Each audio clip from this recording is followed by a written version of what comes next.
Audio Jungle.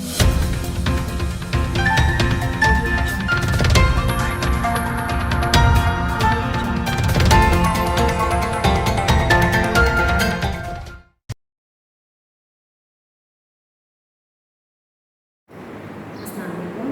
मेरा नाम इस्माइया है और मैं एक एजुकेशनल इंटरव्यू कर रही हूँ जिसमें हम लोग आपसे कुछ सवाल पूछेंगे तो आप हमें अपना जवाब बताएंगे और हम उस हिसाब से आपके जो प्रॉब्लम्स जो आप फेस कर रहे हैं लाइफ में वो प्रॉब्लम्स हमारे सॉल्यूशंस की तरफ जाएंगे। आपका गुड नेम क्या है?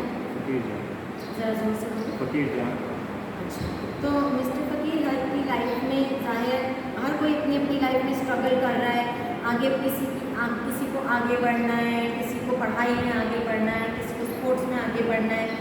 आप अपनी लाइफ में कौन से एस्पेक्ट पे स्ट्रगल कर रहे हैं? सोशल एस्पेक्ट पे स्ट्रगल कर रहे हैं या वोकेशनल एस्पेक्ट पे स्ट्रगल कर रहे हैं या फिर आप एजुकेशनल एस्पेक्ट पे स्ट्रगल कर रहे हैं? फिलहाल तो आजकल के हालात प्रोफेशनल पे इस तरह ज़्यादा हो रही है।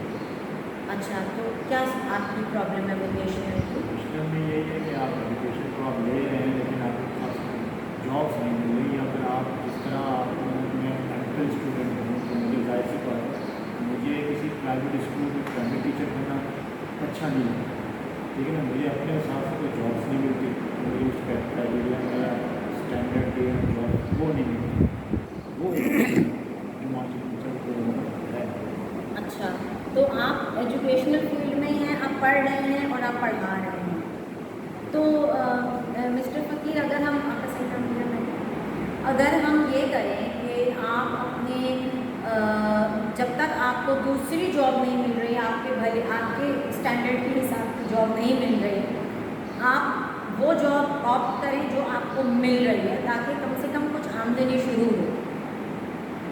उसमें इशू ये आता है कि आपके इनकम आपकी जो एक्सपेंडिचर्स हैं वो आपको पता है किसी का है और यहाँ जो प्राइवेट स्कूल हैं वो प्राइमरी सेकेंडरी टीचर्स को 10K तक भी नहीं देते, 6,000 8,000 मैक्सिमम। आप एक्सपीरियंस टीचर भी हैं, उन्होंने आपकी 5 ईयर्स 8 ईयर्स एक्सपीरियंस तो वो जाकर आपको 18K पे कंसीडर करते हैं। 18K पे आप और इतना टाइम आपको टाइम वेस्ट करके क्या करेंगे? फिर आप यानी मॉर्निंग भी करें, फिर आप इवनिंग भी करें, फिर आप किसी काम के नहीं रहें। नहीं तो मॉर्निंग में आप क्या करेंगे? जॉब कर रहे हैं मॉर्निंग में और इवनिंग में आप ट्यूशन वगैरह मतलब ले सकता है। फिलहाल तो कुछ नहीं लेना, कोई ट्यूशन में लगे हैं कोचिंग में आप ले सकते हैं। कोचिंग में भी आपको कोचिंग तो हो रही है, कोचिंग में भी आपको इनकम हो जाएगी। टीचिंग में प्राइवेट स्कूल में तो आपको आई डोंट प्रेफर। तो गवर्नमेंट की भी तो जॉब्स आती हैं, टेस्ट आते हैं। गवर्नमेंट तो ट्राई तो दे ही रहे, लेकिन वहाँ आपको पता है कि ये पोजीशन आती हैं 10 या 20 को माशाल्लाह जॉब्स की इतनी वो कमी है यहाँ पे कि लाखों की तादाद में लोग दे रहे होते हैं। हाँ, ये तो सही बात है कि लाखों की तादाद में दे रहे होते हैं, मगर ये तय है कि जो पास हो गया उसकी जॉब पक्की हो जाती है। फिर आपने टेस्ट के लिए अप्लाई किए, टेस्ट दिए? अप्लाई किए हैं, टेस्ट दिए हैं, 2-3 बार दिए भी हैं, अभी रिजल्ट भी आ रहा है, उसमें भी इंशाल्लाह ट्राई करेंगे। अभी जो लेक्चरार के आए हैं उसमें दिए? लेक्चरार के भी दिए हैं और जो सेकेंडरी स्कूल PhD के भी अप्लाई किया है, ये टेस्ट अप्लाई किया है जी, तो अभी SST के जो टेस्ट होंगे उसमें उसमें भी अप्लाई किया है। जी, तो अगर हम इसी तरह आगे बढ़ते रहें और आप अभी ये तो टेस्ट आपने देते रहेंगे, आप उसके बाद आप ट्यूशन्स पढ़ाएँ, कोचिंग्स पढ़ाएँ, आहिस्ता आहिस्ता इसी में ही आप फ्लरिश करेंगे।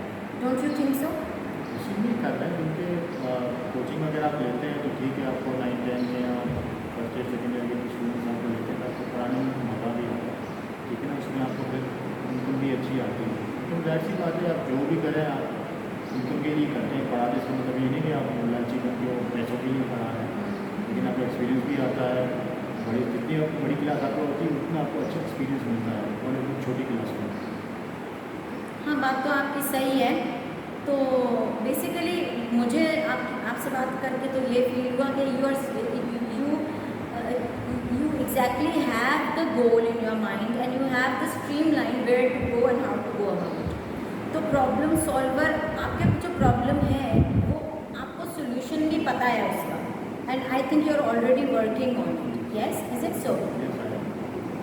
तो आई एम ग्लैड कि आप अपने प्रॉब्लम्स को फेस कर रहे हैं और उनको अपने गोल को अचीव करने के लिए आप स्ट्रगल भी कर रहे हैं। Thank you very much. Thank you.